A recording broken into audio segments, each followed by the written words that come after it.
Да, се враќаме во студиото. Како што најавивме, тука е господинот Миле Цеков, пратеник на ЗНАМ во собранието. Господине Цеков, добре дојавте во студио 10. Благодарам на поканата и поздрав до вашите гледачи. Ке разговараме, како што кажав, за сите актуелности во државата, во политиката. Вие некако го привлековте вниманието на јавноста, ајде да речеме, со вашето гласање во Комисијата за економски прашања, труд и енергетска политика, кога таму беше предложен законот за минимална плата од СДСМ. Таму, да речеме, останатите ваши колеги кои се од владеначкото мнозинство не го поддржаат тој закон, вие го поддржавте. Тој не помина, но сепак некако остана забележано во јавноста тоа што вие гласавте за, на некој начин спротивно од останатите колеги. Зошто се решивте на таков чекор? Па тоа е убавината на демократијата и во ова плуралистичко општество. Најпрво мора да потенцирам дека ова е мој личен став. Зошто? Затоа што според мене минималната плата е прашање за достоинство и некогаш политиката мора да биде повеќе од формула и пресметка, но и некогаш ние политичарите мора да носиме одлуки што ќе мотивираат и ќе го вратат чувството на сигурност на работникот. Како што спомнавте, и во Собраниска комисија за финансирање и буџет, еве и овде ќе ги наведам аргументите и причините зошто јас лично сметам дека минималната плата треба да се зголеми надвор од законското решение. Најпрво е регионалната споредба. Нашата минимална плата е најмала во регионот. Србија, Албанија, Босна и Херцеговина, Црна Гора имаат повисока минимална плата. И од тука се поставува прашањето зошто ние да бидеме земја со најевтина работна сила на Балканот и да бидеме едноставно мојата аргументација беше да бидеме во рамки на регионалниот просек. Втората причина и вториот аргумент е просечната инфлација визави реалната инфлација.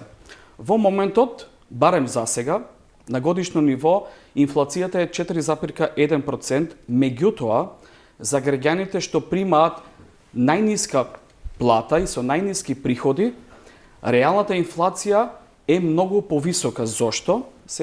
Затоа што нивната потрошувачка е концентрирана во основните животни намирници како јајца, овошје, зејтин, месо, енергија и токму во овие категории инфлацијата е многу повисока.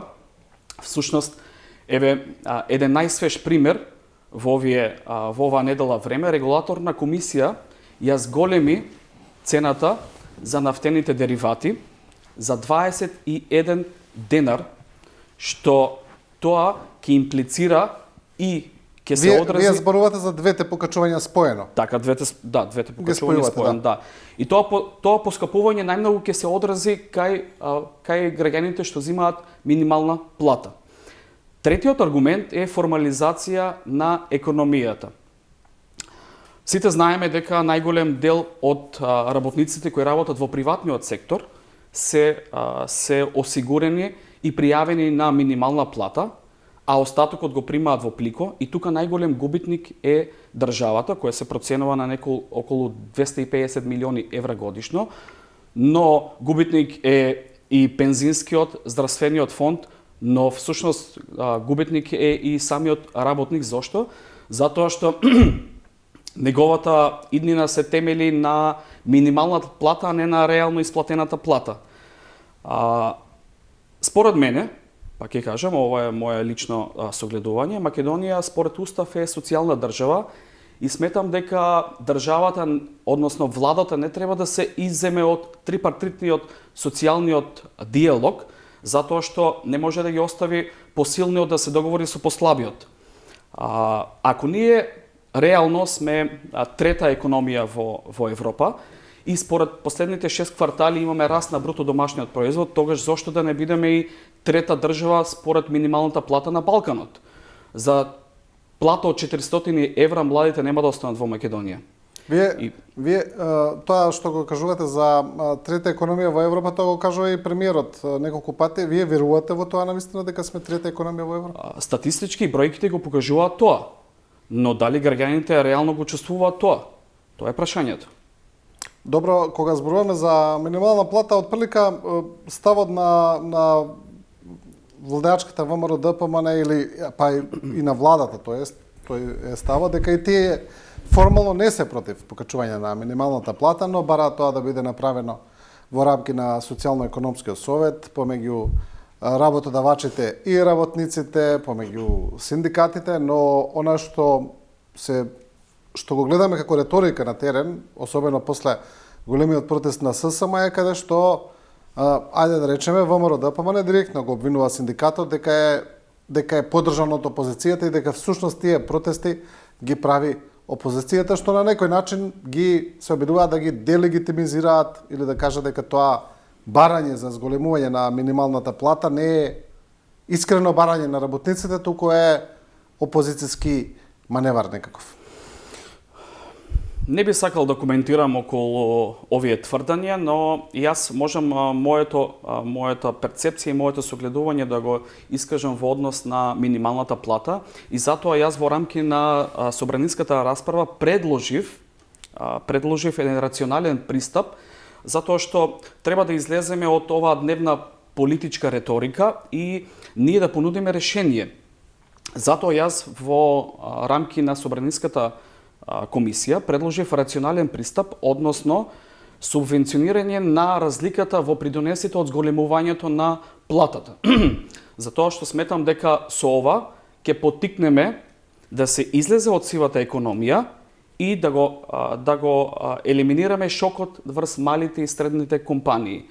Јас мислам дека повеќе треба да зборуваме во овој дел отколку во политичките наративи, дали бил некој мотивиран од страна на опозицијата или знаете дека кај нас синдикалното здружение е уставно загарантирано и така да тука јас немам што да коментирам.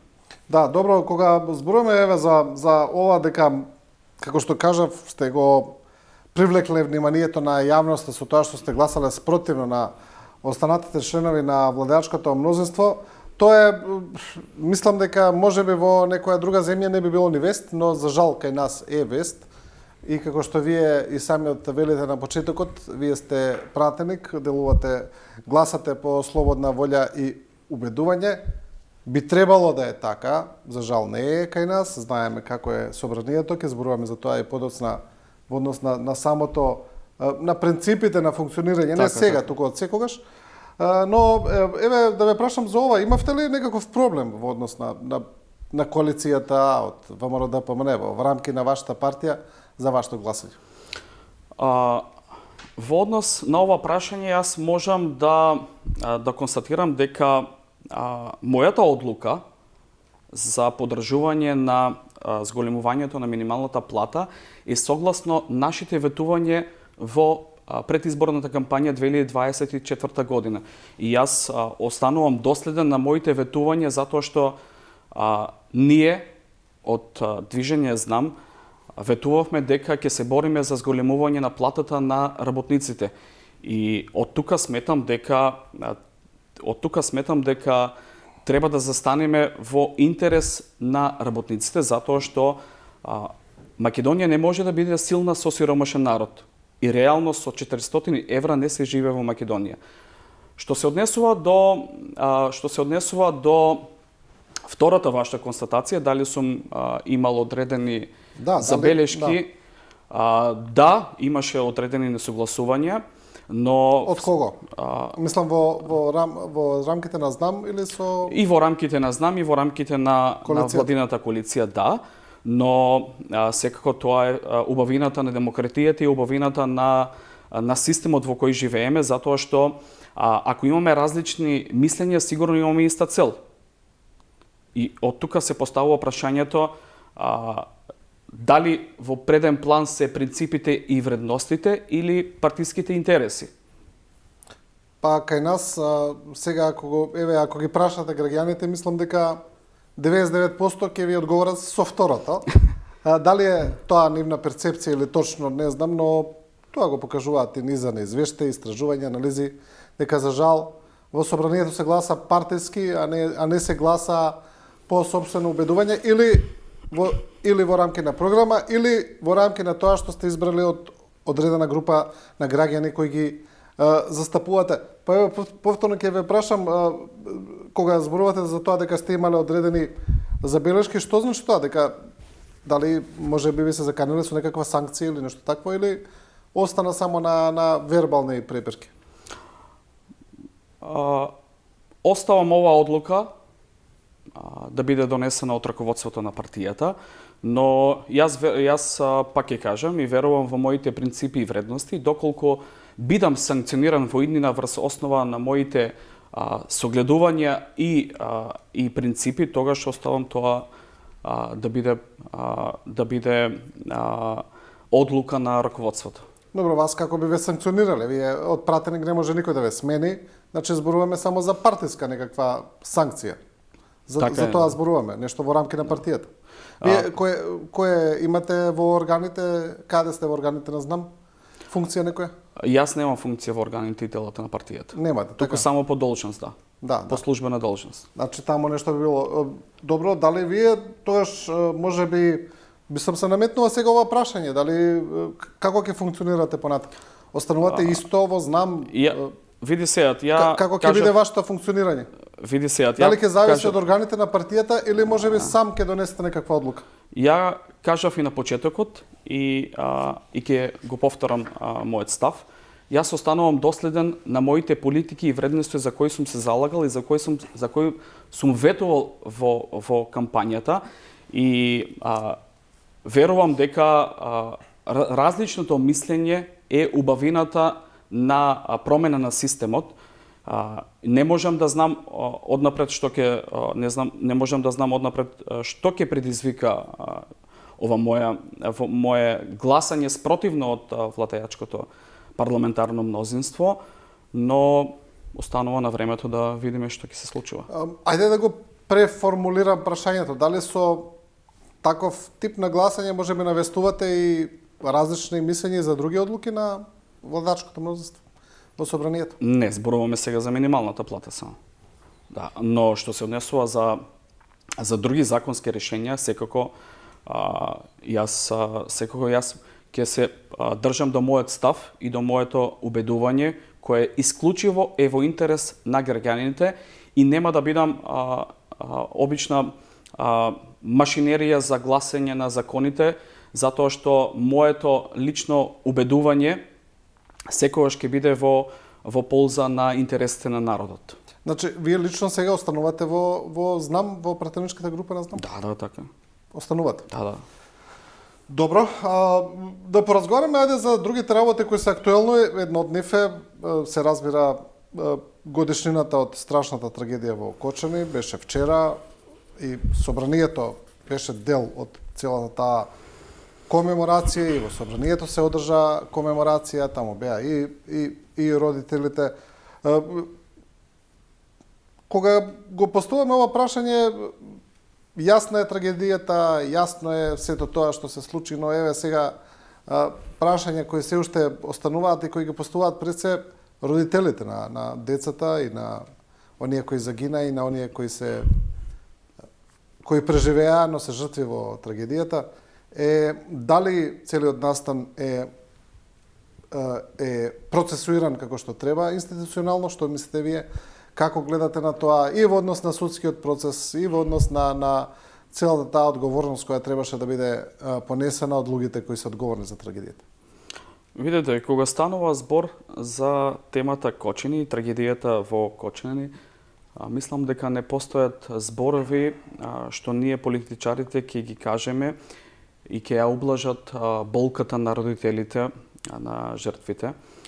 Јас лично сметам дека корумпираниот систем во државата ги уби децата во Кочани и мора да признаеме дека ваквите трагедии често се последица на руинираниот систем кој го градевме 35 години, за да може да работи ова така наречена штала. Комеморативната седница е важен чин за почит, иако малку беше затоцната, но тој толку не е важно, бидејќи според мене правдата е најголемиот споменик што треба да го изградиме за оваа трагедија. Затоа сметам дека бавната правда не е правда и согласно утрешната седница на која треба да се избира новиот државен јавен обвинител, мислам дека врвен приоритет треба да му биде трагедијата во Кочани. Во однос на судската постапка, јас не сум правник и не можам да дадам свое видување и толкување.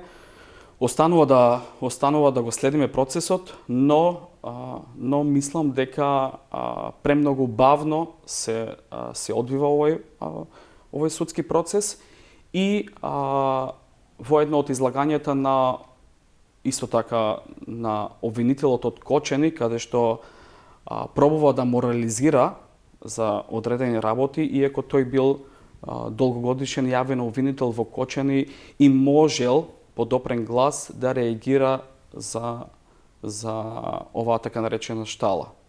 Да, тоа е една од, да речеме, главните забелешки на родителите во однос на судскиот процес, бидејќи се работи за еден навистина обемен судски процес, за кој и дел од адвокатите, но и експертите поставува прашање дали треба да се води вака, бидејќи постои опасност да се одоговлече, да трае премногу долго, со оглед на нашите законско-правни процедури, знаеме како тоа се прави кај нас. Тоа е едното прашање. Второто прашање, кое исто уште подиректно, кое го поставуваат родителите, е дали навистина се опфатени сите одговорни за трагедијата, но оние кои се на некој начин поврзани со актуелната власт, бидејќи постоеше едно обвинување дека се оди премногу во минатото за да се релативизира одговорноста на сегашните институции.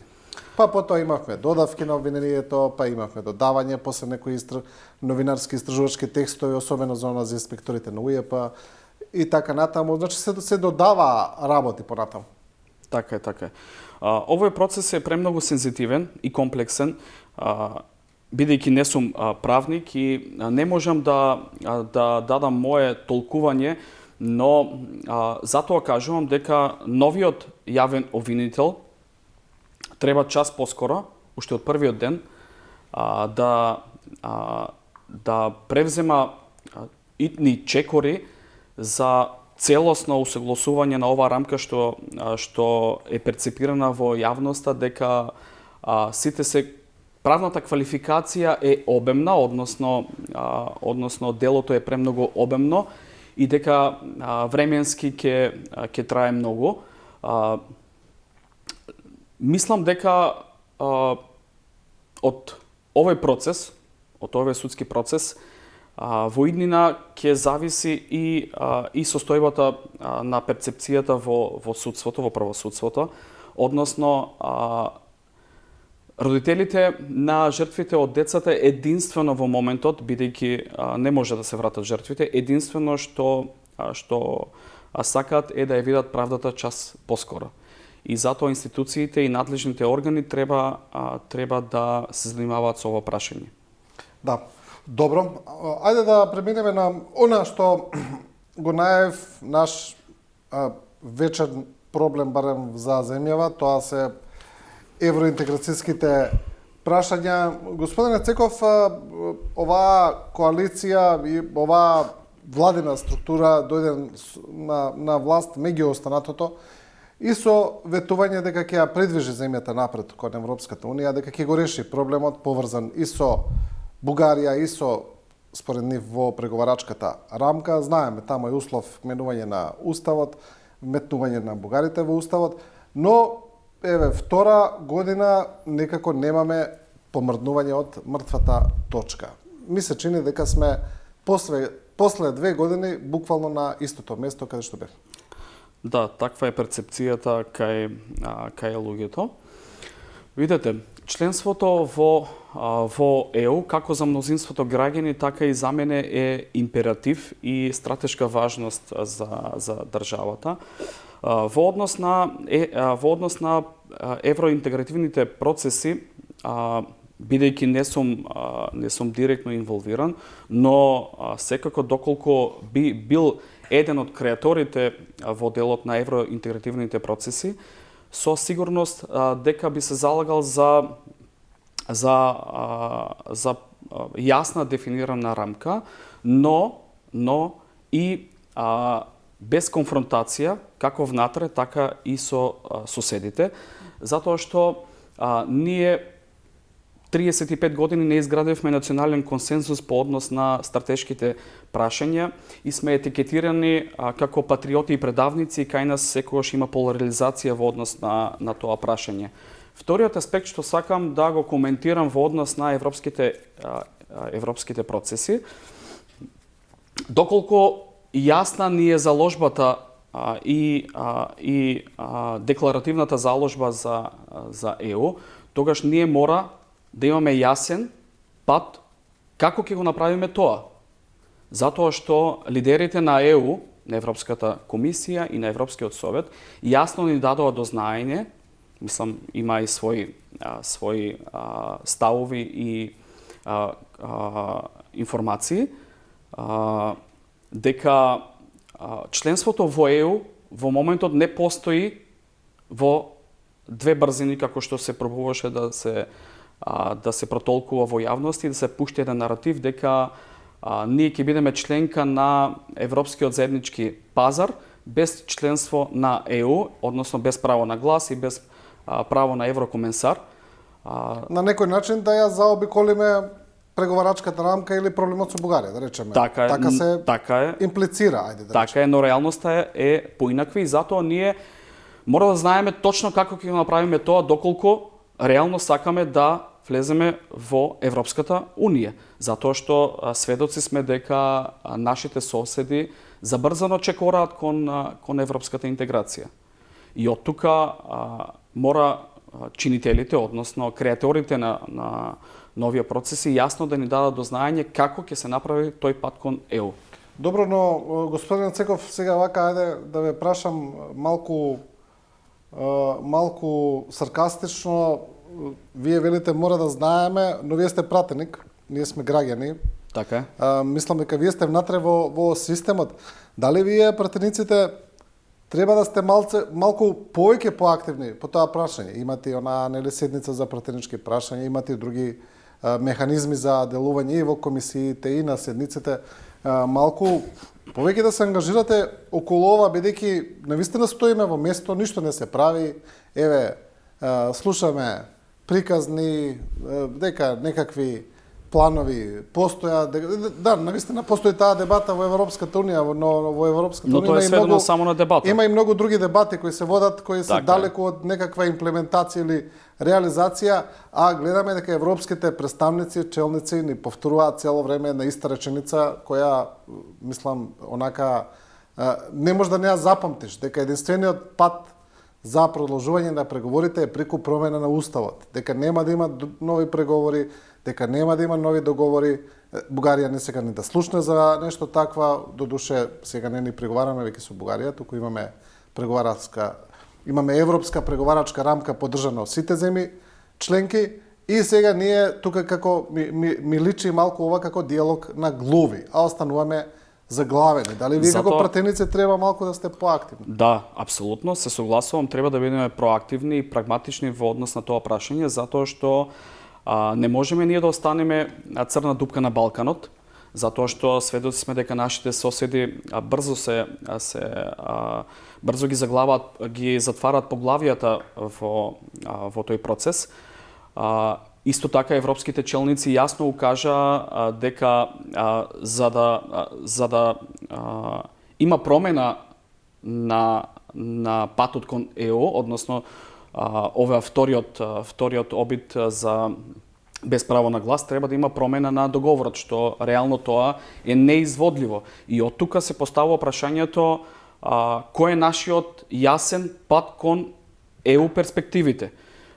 Секако јас во иднина, еве од вашата телевизија, секако ќе укажам дека мора заедно главните чинители во нашата држава да не известат нас пратениците кој е тој пат, како ќе стигнеме до тој пат и што ќе правиме во однос на ЕУ интеграциите.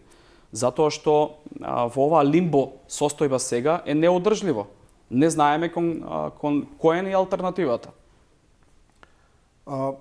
Доколку сега се стави на дневен ред седница за гласање за промена на уставот, како би гласале?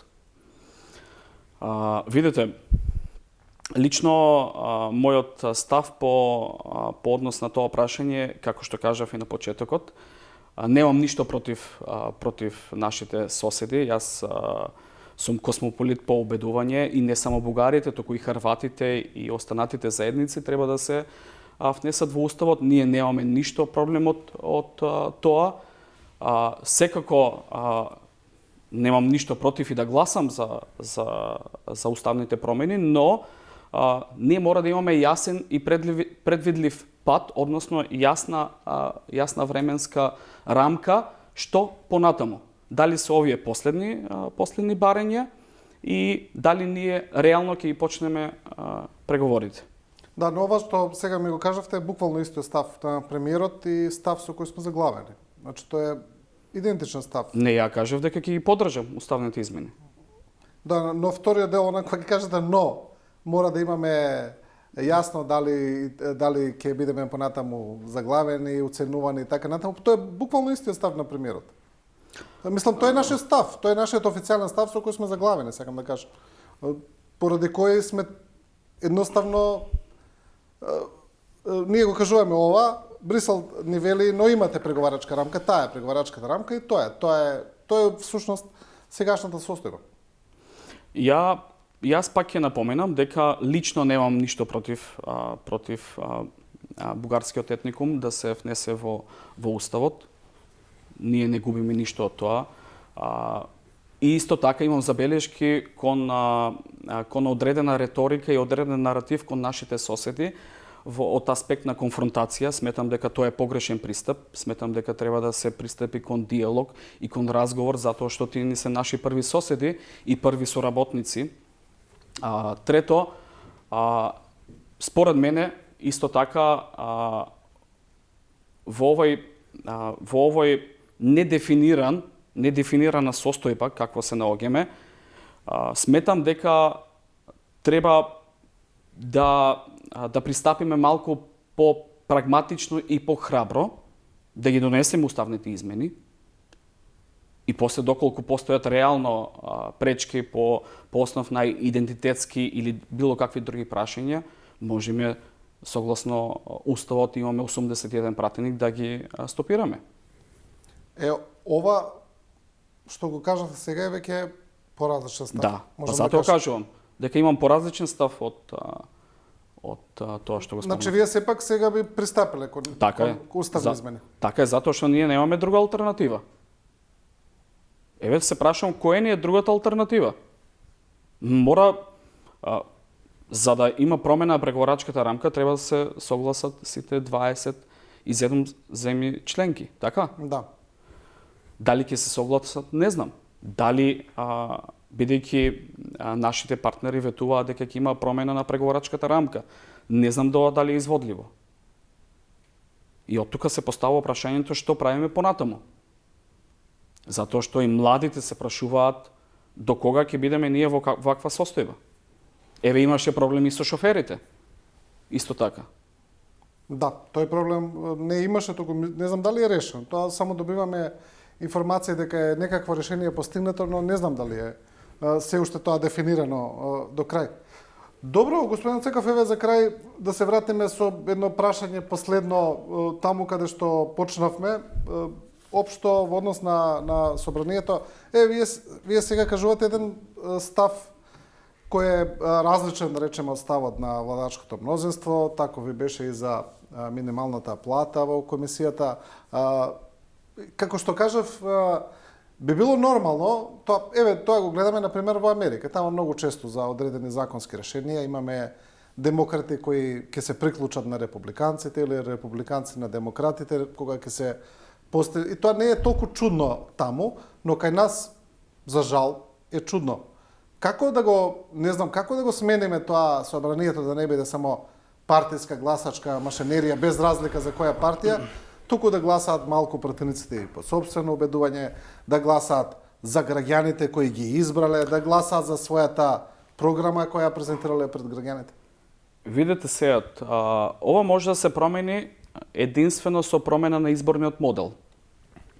Ќе се навратам и на вашето прашање во однос на моите лични убедувања и лични ставови по однос на некои прашања.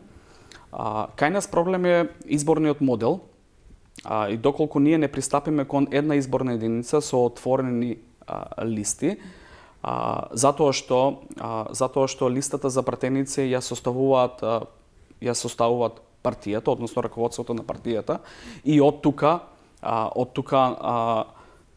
има лојалност кон раководството на партијата, и во рамки на собранието најголем дел од законите доаѓаат од влада, и затоа лично сметам дека за да се промени оваа перцепција за пратениците, дека не се само обична машинерија што треба да гласаат за, против или различно, мислам дека треба да се промени изборниот модел и да се пристапи кон една изборна единица со отворени листи. Што се однесува до моето делување во рамки на парламентот и еве различен став по однос на некои прашање, јас, како што напоменав на почетокот, еве и сега ќе го повторам мојата теза, јас сум пратеник на граѓаните, односно јас сум избран од народот. И единствено ќе се борам за интересите на народот. Доколку на некој тоа му пречи и доколку на некој тоа не му се допаѓа, веднаш нека превземат мерки, но доколку не се согласуваме по однос на минималната плата, не се согласуваме по однос на евроинтегративните процеси, затоа што младите се иселуваат, ова држава ќе остане само на пензионерите. Кој ќе работи во оваа држава? Кој ќе твори, кој ќе создава? Мора еднаш за секогаш да ставиме фокус на горливите прашања, а не на дневно политичките теми. Мислам дека јас не само по однос на минималната плата, еве јас имам отворени прашања и отворени забелешки во однос на буџетот за во однос на буџетот за 25-та, а ќе видиме и за 26-та. Врз основа на што ја темелам мојата забелешка. Иако го поддржав буџетот во 2025 година, но имав моја дискусија во рамки на Собраниската комисија и на пленарна седница, каде што поднесував и амандмани. Ние проектираниот буџет за 2025 имаме потврлање во делот на капиталните инвестиции и во делот на проектираните вкупни приходи. Проектираните капитални расходи од 830 милиони ние завршивме на под 66%, односно околу 530 милиони евра. И во делот на проектираните вкупни приходи, бидејќи многу економски аналитичари и фискалниот совет предупреди дека тие се преоптимистички проекции, ние завршивме на минус 400 милиони евра за 2025 година. Што се однесува за буџетот за 2025, јас имав и мои забелешки, но сега еве ќе ги кажем и во вашата емисија. Во делот на задолжувањето, односно милијардата евра која ја земавме од Унгарија. 500 милиони евра беа за враќање на стара евроврзница, што ова е легитимно економска операција, но во останатите 500 милиони евра кои беа поделени на бизнисот 250 милиони евра и 250 милиони евра на општините, овде имам сериозни прашања и сериозни забелешки. Бидејќи тие се народни јавни средства, ние немаме отчетност и транспарентност Каде заврши овие 250 милиони евра наменети за приватниот сектор? Да, Министерката за финансии кажува дека тоа било обврска на комерцијалните банки, но тие се јавни и државни средства. И ние мора да имаме анализа и отчет кои фирми ги земале, колку средства земале. И во вториот дел за општините се поставува прашањето дали за 2026 година од унгарскиот кредит се намалени 100 милиони евра за општината. Еве и тоа прашање се поставува. Како мислите дали се намалени? Па има реакции дека се намалени. Дека помалку се дадени? Така е. Од тие 250 Така е. дадени? Така е. Да, добро. Нека останато вие прашање ќе бараме одговори, еве и ние. И ја ќе барам одговори. И вие да барате. Да, господине Цеков, ви благодарам за ова гостување. Ви благодарам на поканата. Ова беше првиот дел. Миле Цеков од Знам пратеник. Останете со нас, одиме со една куса пауза за реклами и продолжуваме со Саша Богдановиќ, Паранешев, градоначалник на општина Центар.